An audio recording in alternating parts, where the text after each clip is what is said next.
Hi, Mr. Omoyele Sowore, a former presidential candidate in Nigeria and a prominent human rights activist. Thank you very much for joining us this afternoon. My time here in Washington. I understand you are leading or planning to lead a protest on October 20 to demand the unconditional release of Nnamdi Kanu, who is also an activist just like you. But the government calls him a terrorist, and for which reason the government has held him for a few years, a number of years by now. Now, talk to me about this plan to protest and demand his release. Well, so the Nnamdi Kanu, who is the leader of the IPOB, is the indigenous people of Biafra, has been in and out of detention for 10 years. In fact, by October 14, it would have been 10 years since the Nigerian government kept pulling him in and out of detention. And the first time he was released, they went to his house with soldiers, opened fire, and killed a lot of people, and he escaped. When he did escape for a few months or years, they went to Kenya, where he was hiding out, to abduct him. Would you say kidnap him and bring him back to Nigeria? And they've since then commenced another series of legal trials, even though his extraordinary rendition is deemed illegal. So I have been part of those who's been trying to go to court and campaigning to get him released because I genuinely believe that asking for self-determination is not a crime. But you know that everybody in the world, an activist who has ever tried this before, was always deemed a terrorist. So we then said, we have all these regional leaders who are clamoring for his release, governors from the Southeast, lawmakers from the Southeast, both in the Senate and the House of Representatives, traditional rulers, priests, who genuinely believe that one, he's been unjustly and unlawfully detained for a long time, and that his trial has been one kind of a macabre trial, which is a trial designed to go nowhere, and that this requires a political solution. So I opted to lead a protest on October 20th after calling on a lot of people, including people with whom I have political disagreements. Everybody who somehow has stated that they want this resolved. I'm calling on them to come out on that day. We march directly to the Aso Rock presidential villa and tell President Tinubu to let him come home and resolve this at once. But some people are saying that if your call is heeded to and the president allows the Namdi Kanu to return home, that would encourage others like the IPOB, the indigenous people of Biafra, who the government says have been causing chaos in parts of Nigeria, especially the Igbo land. Then the fight against terrorism, the fight against, you know, IPOB, Boko Haram, and the rest will be hampered, they argue. How do you respond to that?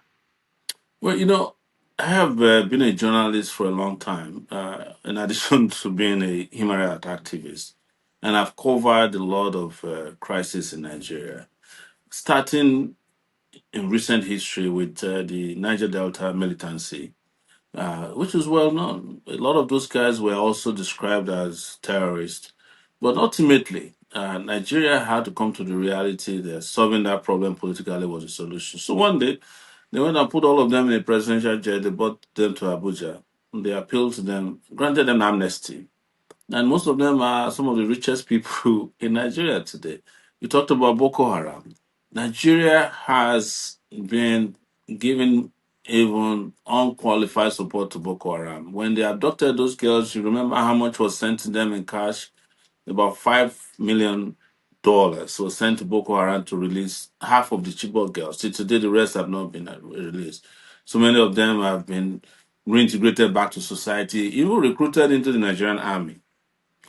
But when it comes to IPOB and Biafra, people who declared at the beginning that they are not interested in violence, this is a non-violent struggle, Nigeria has responded to them in a way that you can describe as being discriminatory. And it is rooted in the historical Biafran War in between 1967 and 1970, which led to the death of over 3 million to 6 million Igbos. Most of them directly killed during the war, and some others were starved to death practically. One of the worst ever human disaster to happen, even in history. So you then look at this and say to yourself, what's the big deal about resolving an issue that can be politically resolved? And we just get over this and move on with our lives. Nobody's going to be encouraged to do anything in the Southeast that they are not doing now.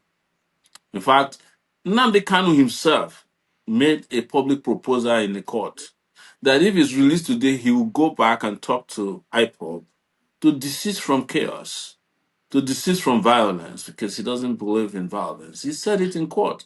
He made a commitment in court, and he didn't make it under duress. So to now say that, oh, if he's released, he will be he will be encouraging others is mistaken. What is going to happen if it's released? That there will be reduction in tension. The Igbos who feel marginalized and who have seen his detention as unjust, just as South Africans saw the prolonged detention of Mandela as unjust, we see that Nigeria is ready for some kind of dialogue and respect for their determination to leave Nigeria.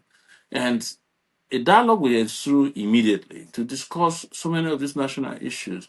So anybody who is telling you otherwise doesn't want peace.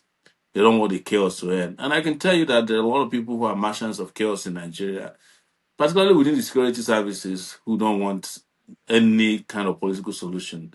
But the general preponderance of opinion, even if you look at my Facebook page and Twitter, is that Nigerians are ready for it. They're ready for its release. They're ready for peace.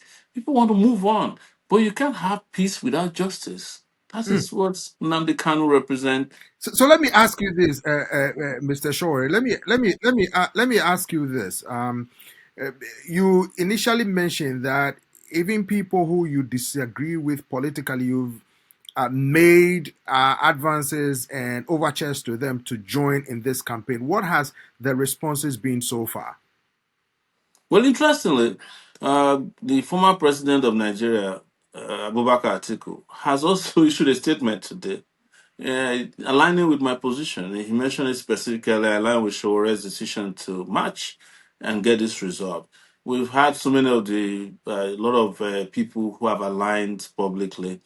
Of course, the security agencies in the country have also gone overdrive by threatening those who they feel might align and bring political weight to our demands. Like some governors have called me and said they would have loved to publicly aligned, but they're afraid. But there's a senator who has aligned.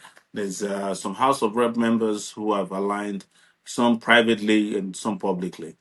But I can tell you that majority of the people I know and who have contacted have agreed that this is the right thing to do and they are willing to join us on October 20th. But here is a solution. We may not need to march on October 20th if common sense prevails.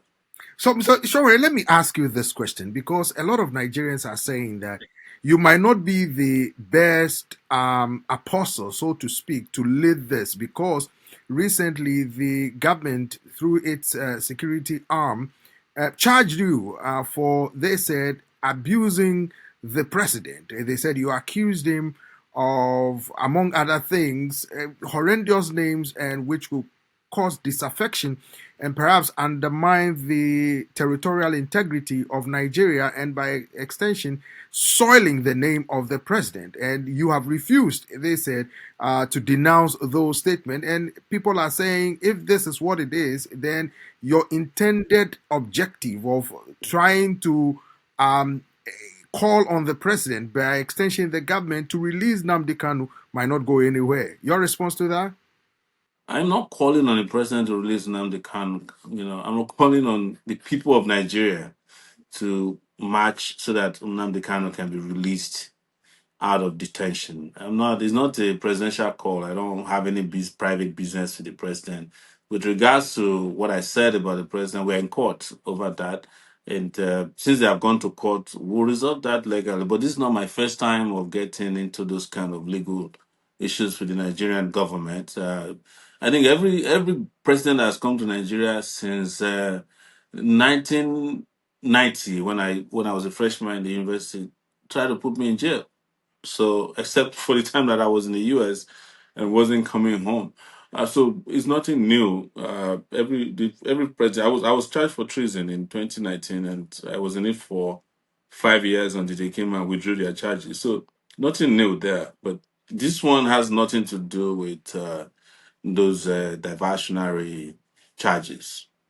So, do you think the political space in Nigeria is conducive as we see it? And as a human rights activist, do you think the security institutions are respecting the rights and freedoms of Nigerians as enshrined in the Nigerian constitution?